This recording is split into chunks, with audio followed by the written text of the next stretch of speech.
उम्र में सास की शादी। रेशमा आज बहुत खुश होती है। आज उसकी शादी को पूरे 10 साल हो जाते हैं। घर में खुशी का माहौल होता है और इसी खुशी में रेशमा घर में तरह तरह के पकवान भी बना रही होती है।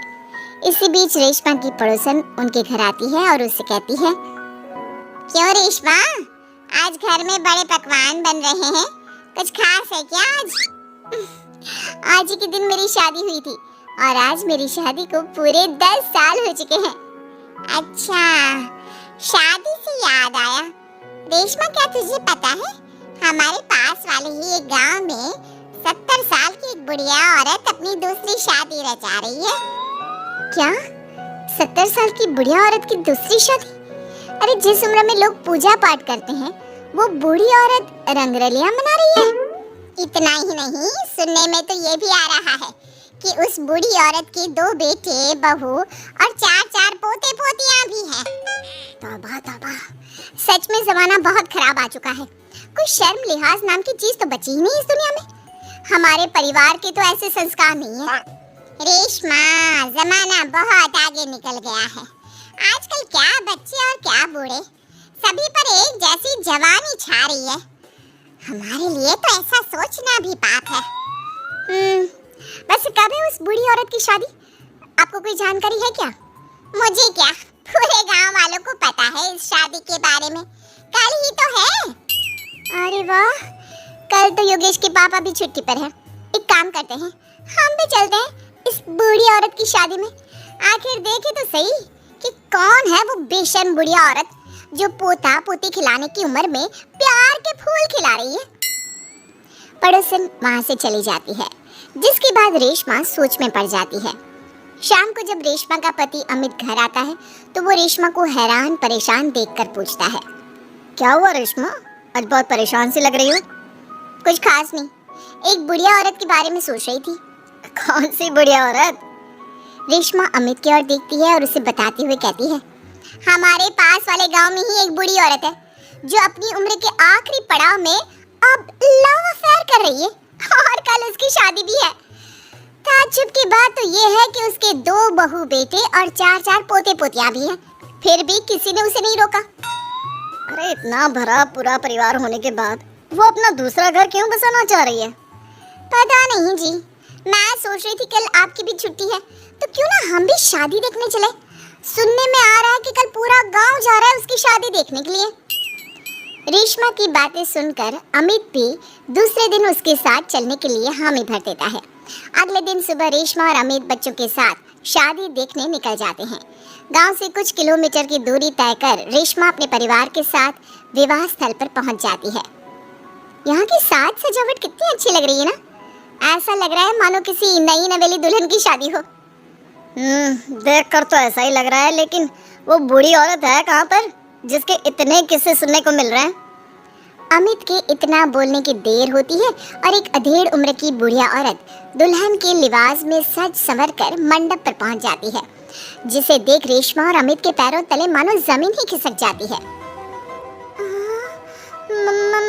मम्मी जी, यहाँ दुल्हन के लिबास में ये सब क्या हो रहा है? अमित, मम्मी, दादी की शादी, वाह मजा आएगा। मम्मी शादी कर रही हैं और हमें बताना भी जरूरी नहीं समझा? क्या अब हम उनके लिए इतने गैर हो गए हैं? कुछ भी हो, मैं मम्मी जी की ये शादी तो बिल्कुल नहीं होने दूंगी। रेशमा अपनी सास सुशीला की तरफ जाती है। सुशीला अपनी बहू को देखकर सकते में पड़ जाती है। रेशमा, तू यहाँ क्या कर रही है? मेरी छोड़िए मम्मी जी, और आप अपना बताइए, आप यहाँ दुल्हन के लिबास में क्या कर रही हैं? आप इस उम्र में शादी कर रही हैं? जानती है समाज कितनी थू-थू करेगा हम पर? समाज के डर से जीना नहीं छोड़ देते बहू। मैं अपनी इस नई जिंदगी से बहुत खुश हूँ और खुशी खुशी अपनी मर्जी से ये शादी करना चाहती हूँ। अगर इस समाज में जीना है तो सब देख कर चलना पड़ता है मम्मी जी। आप तो यहाँ शादी कर लोगी, लेकिन कभी सोचा फिर हम सबका जीना कितना मुश्किल हो जाएगा? मैं आपकी शादी बिल्कुल नहीं होने दूंगी। सुशीला अपने बेटे के पास जाती है और उसे समझाने की कोशिश करती है। बेटा, अब तू ही कुछ समझाना बहू को। इस शादी को लेकर मेरे भी वही अरमान है जो हर लड़की के उसकी शादी पर होते हैं बेटा। मैं क्या समझाऊं माँ उसे? आप इस उम्र में शादी करने जा रही थी और आपने हमें बताना भी जरूरी नहीं समझा, क्योंकि मैं जानती थी कि तुम लोग कभी मेरी शादी से खुश नहीं होंगे, इसलिए मैंने तुम लोगों को कुछ नहीं बताया। मम्मी जी, ये सब सोचने से पहले कभी आपको हमारी इज्जत का ख्याल नहीं आया? आज आपकी इस हरकत के कारण ही हम समाज में कहीं मुंह दिखाने के लायक नहीं रहे। बहू, कब तक तुम यूं ही समाज के बारे में सोचती रहोगी? ये लोग आज 100 तरह की बातें बनाएंगे और कल को सब भूल जाएंगे। क्या इनके डर से मैं जीना छोड़ दूं? कल तो सभी को मर जाना है, उसमें भी अगर हम ऐसे ही डर डर कर जीते रहे तो कभी खुश नहीं रह पाएंगे। मम्मी जी, बातें बनाना कोई आपसे सीखे। जिस उम्र में आपको पूजा पाठ करनी चाहिए, अपने पोते को गोद में खिलाना चाहिए, उस उम्र में आप फिर से अपना घर बसाने के सपने देख रही हो। यकीन नहीं होता मम्मी, आप इतनी स्वार्थी कैसे हो सकती हो? स्वार्थी? बहू, मैंने अपना पूरा जीवन बाकी सबकी खुशियों के लिए बिता दिया। अमित के पिताजी की मौत के बाद जब मेरे पास दूसरा घर बसाने का मौका था, तब भी मैंने अपने बारे में नहीं सोचा, अपने बच्चों के बारे में सोचा। और आज तुम मुझे स्वार्थी बोल रही हो? क्या एक बुरी औरत के पास दिल नहीं होता? हमें प्यार करने का अधिकार नहीं होता?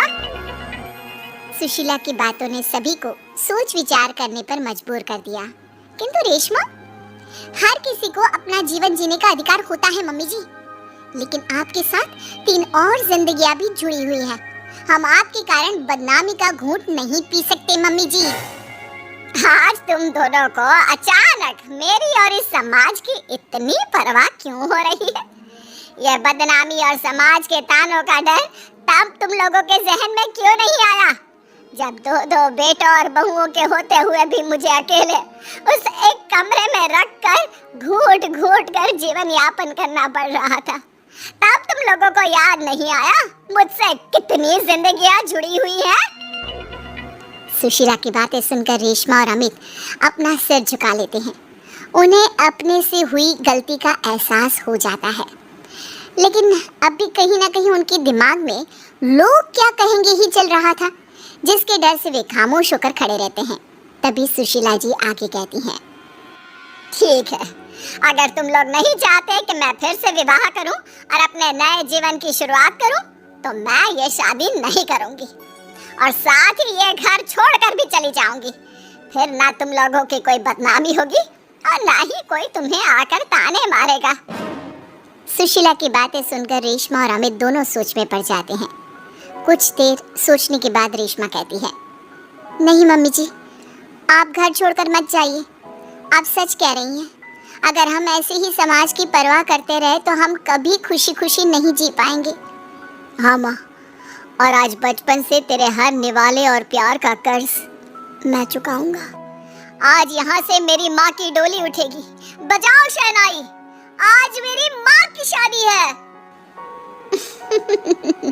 फिर क्या, अपने बहू बेटों की रजामंदी के साथ सुशीला खुशी खुशी 7 फेरे लेकर नई नवेली दुल्हन बन जाती है और सब शादी की खुशियों में मगन हो जाते हैं।